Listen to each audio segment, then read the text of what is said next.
હા, જેતપુર અને વીરપુરમાં લાંબા સમય બાદ વરસાદ આવ્યો છે. વીરપુર પંથકમાં બપોર બાદ પવન સાથે વરસાદ શરૂ થયો.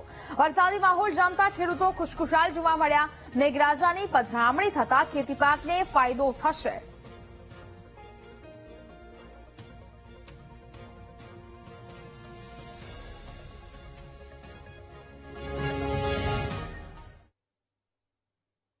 ડાંગ જિલ્લામાં લાંબા વિરામ બાદ વરસાદ શરૂ થયો છે. સાપુતારામાં વરસાદને લીધે આહલાદક વાતાવરણ સર્જાયું.